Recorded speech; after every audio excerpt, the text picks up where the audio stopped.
It look like Bria Hartley just got instant karma, bro. She out for the season. I'm here to tell you the most dirtiest player in the WNBA contract has been written, bro. And I'm here to tell you she's out for the season. Yes, you heard me correctly. Yeah, man, Bria Hartley. So Connecticut PR has released a statement. Bria Hartley is to miss the remainder of the season. It looked to a lot of fans like instant karma. Not long after a collision that left Sophie Cunningham with a season-ending knee injury, and a viral image of Bria Hartley appearing to smirk in the aftermath set social media ablaze. This picture is going viral with Bria Hartley with the sinister grin, right? This malevolent look that's on her face right now.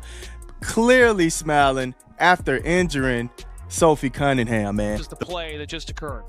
That's like she tries to slide over right there, and Hartley just kind of falls and makes collision with that lower leg. You see her immediately grab it.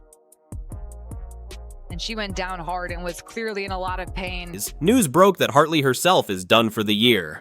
The Connecticut Sun's PR confirmed it. Bria Hartley will miss the remainder of the season due to a right meniscus tear suffered in practice. For viewers who had already labeled the Cunningham incident dirty. Oh, and Cunningham is down. My goodness.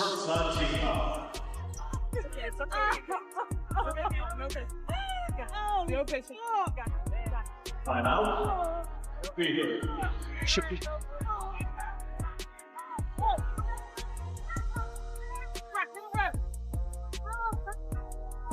You know, scary moment as we went to commercial. Sophie Cunningham hit the floor hard, and she is being helped off the floor, heading back to the locker room. Sophie Cunningham, let's be clear here. Sophie Cunningham was targeted. Let's be very, very clear here. But Sophie Cunningham was flat out targeted by a dirty, dirty player. The timing felt too on the nose. The reactions ranged from stunned to vindicated to flat out furious. Was this coincidence, or the basketball gods answering a week of outrage? However you interpret it, 2 players are now out, 2 locker rooms are dealing with fallout, and a league already under scrutiny for officiating consistency and player safety has another storm on its hands. Let's set the scene that produced the week's most polarizing debate. Sophie Cunningham hit the floor after a forceful collision, immediately grabbed her knee and couldn't get up. Making all kind of excuses to say that Bria Hartley is not a dirty player. Let me tell y'all something, man. Come on in here. Come on in here, man. Let me tell y'all something. If it quacks like a duck, walks like a duck, eats like a duck, it's a duck, man. Come on, man. She is the dirtiest player in the WNBA right now, winning the trophy. All right? Winning the trophy for it. Don't sit here and try to tell me Bria Hartley is not a dirty player. Trainers rushed in, players gathered, and the arena shifted from noise to an uneasy quiet. What the cameras caught next poured gasoline on a fragile moment, a frame in which Bria Hartley appears to smile in the immediate aftermath. Whether you call it a smirk, a grin, or a split-second facial expression taken out of context, Atkins, 7 to shoot. Cardoso rolls, catch. Cardoso over the top, can't get it. Reese fights for the rebound and a foul, and this time gets a little chippy and a shove on Nelson Adota. And listen, this arena typically we'll see some ringside fights. So Mike put this up about an hour ago. He said to all of those defending Bria Hartley, look at what she liked on Instagram. Emo. She's the dirtiest player in the league and should be kicked out. Most recently, Sophie Cunningham has been hurt with the knee tear and is out for the season. Look at this. Look at this. Now, Bria is the definition of consistency. Now, this is her liking this. This is her liking this post. Y'all see that? Breezy, 1414, and others. Bria is the definition. She's liking this post. Look at this. Death taxes and Bria Hartley always being at the scene of the crime. Now that's her choke slamming Angel Reese. That image traveled faster than the highlight of the play itself. It became the flashpoint. For many fans, it seemed to communicate intent without words. For others, it was a single still shot being overinterpreted in an emotionally charged situation. Either way, perception hardened. It stopped being just a debate about contact and became a referendum on character. The collision, viewed frame by frame, didn't resemble clean verticality.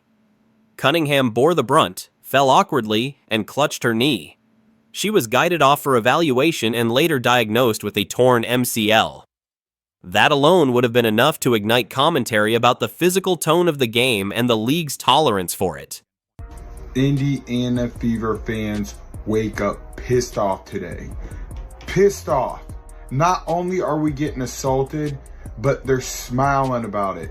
This is the 6th time they've smiled, laughed, and cheered on our Indiana Fever players getting assaulted, getting injured.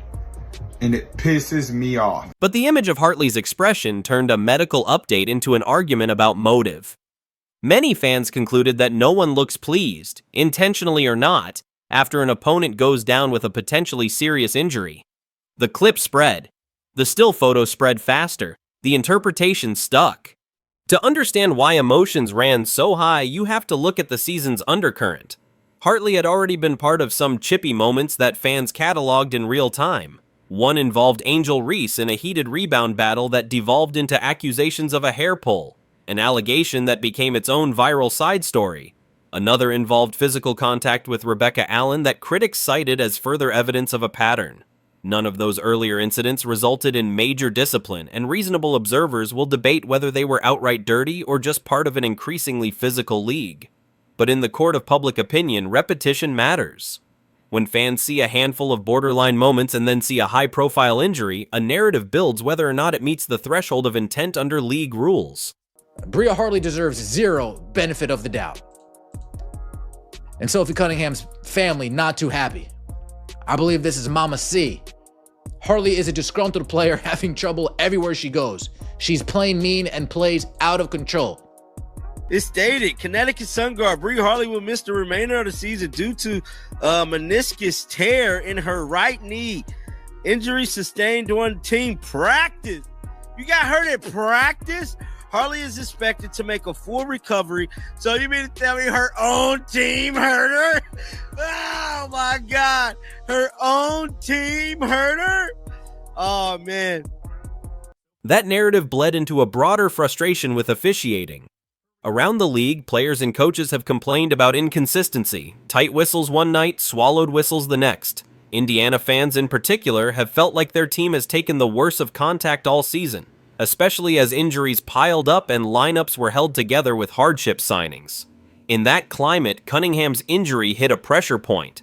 Fans were already asking why similar plays weren't being reviewed as flagrants, why reviews didn't always align with what viewers saw on replay, and why post-game transparency felt limited.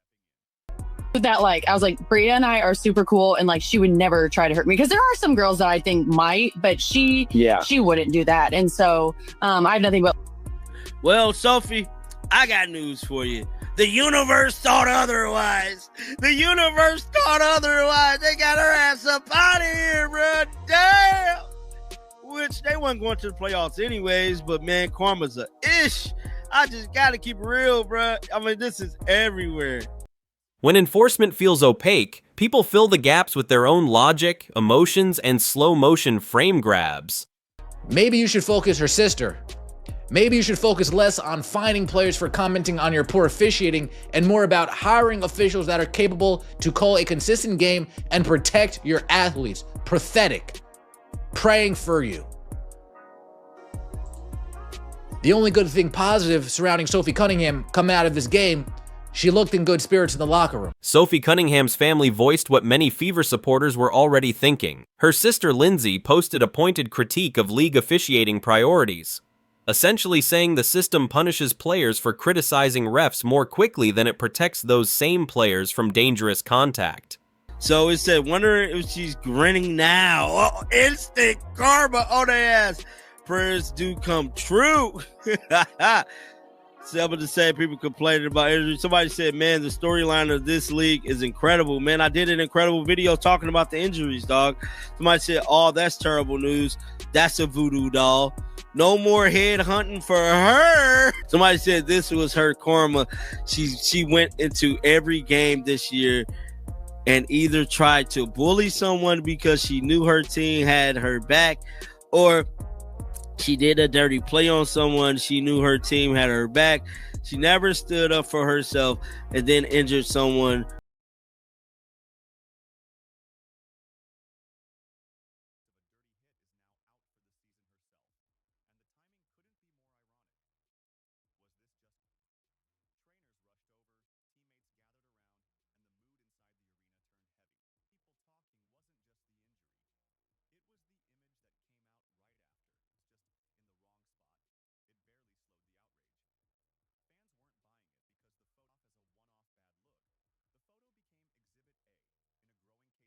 look, you can tell Bria Hartley, in my opinion, she launched herself into her knee.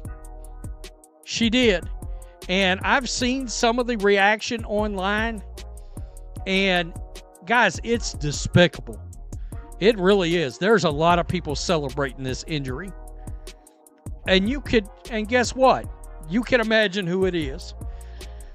It's members of the old WNBA fandom, the ones that root for Paige Beckers and Angel Reese and Asia Wilson and all the usual damn suspects.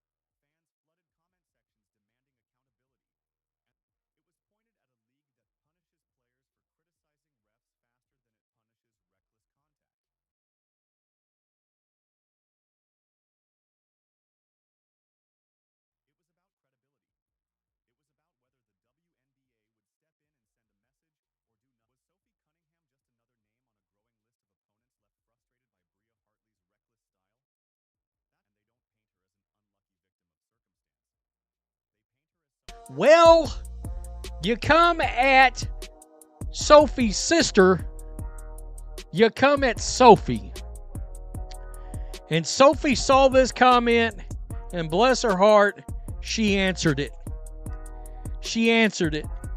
Some of us were raised by the words of, quote, don't bite off more than you can chew. And some of us didn't. Quote, F around and find out. F around and find out. Kiss.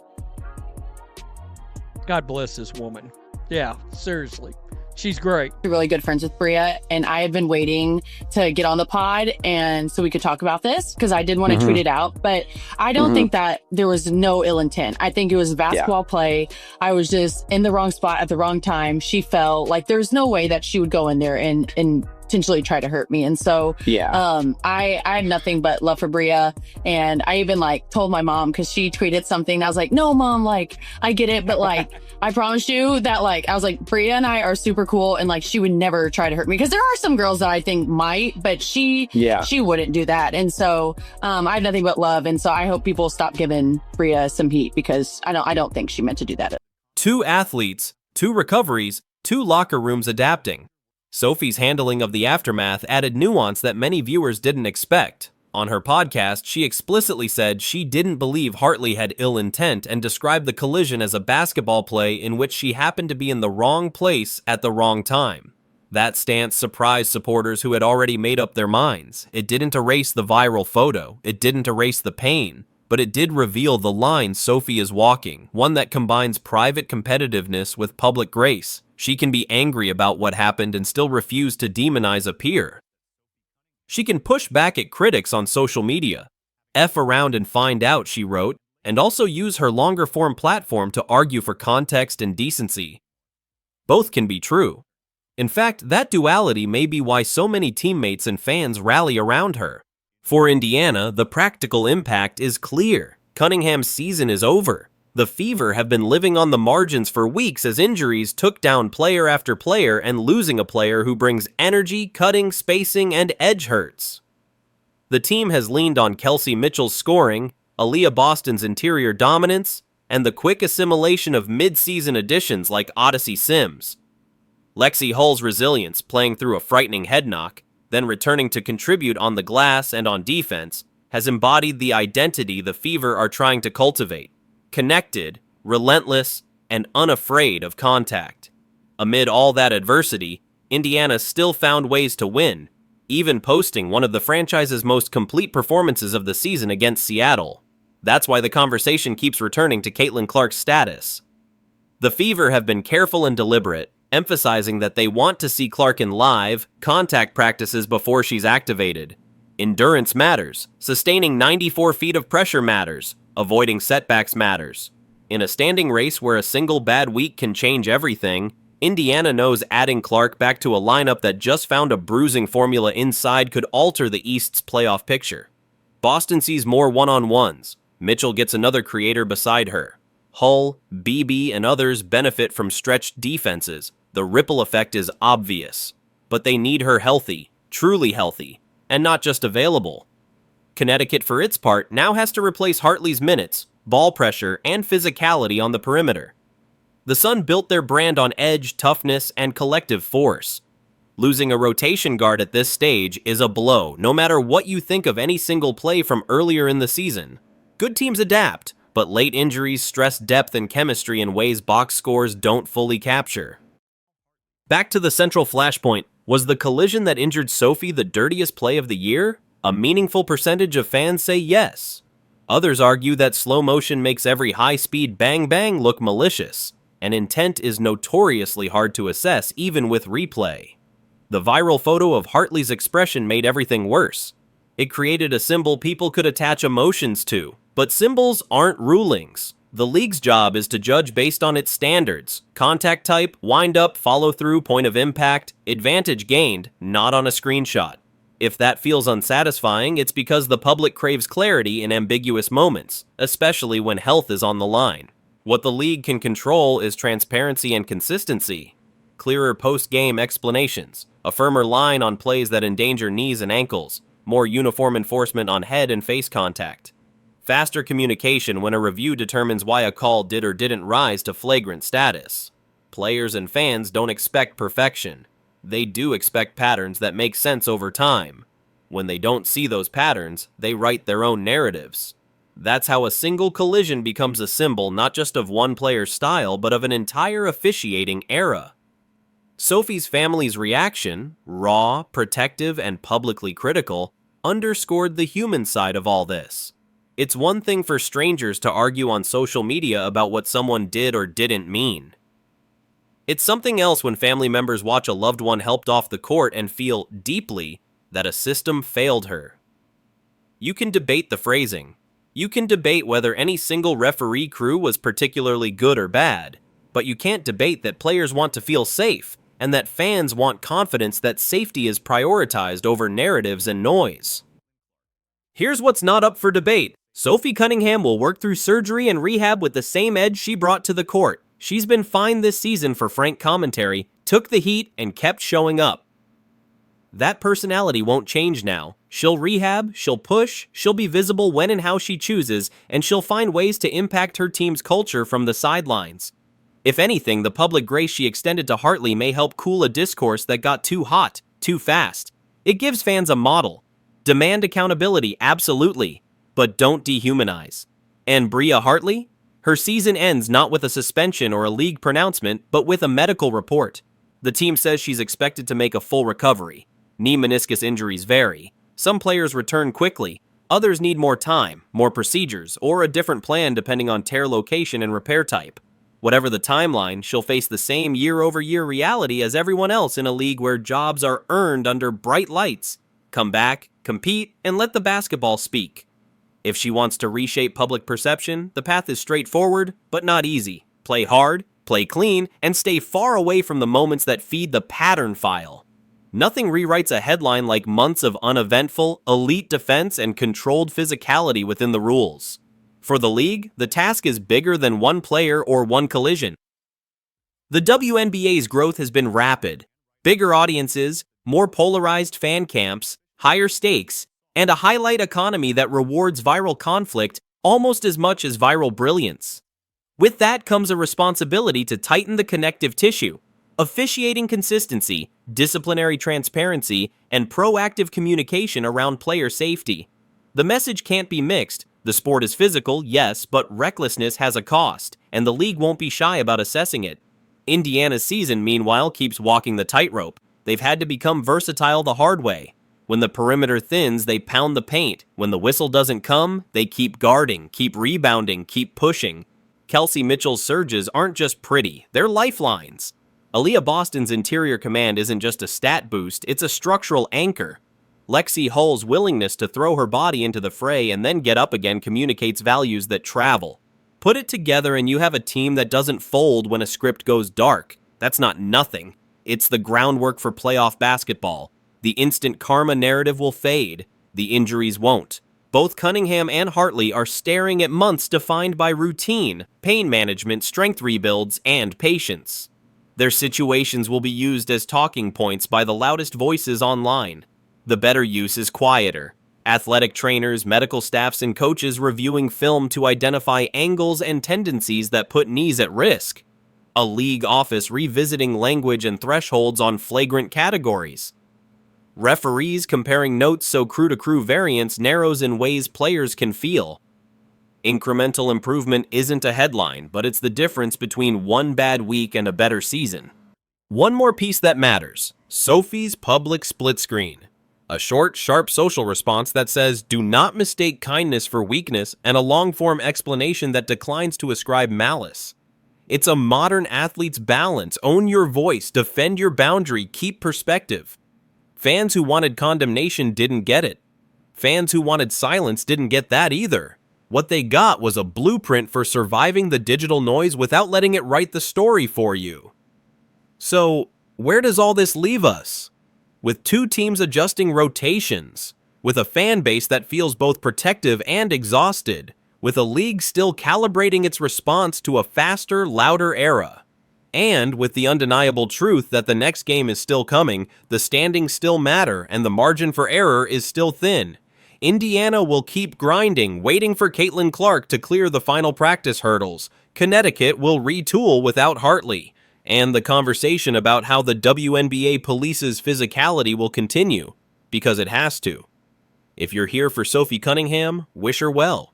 If you're here because the instant karma storyline grabbed your timeline, sit with the complicated reality. Two athletes are hurt, two recoveries begin, and the best outcome is both back on the court playing hard and clean, and a league better positioned to keep everyone safer.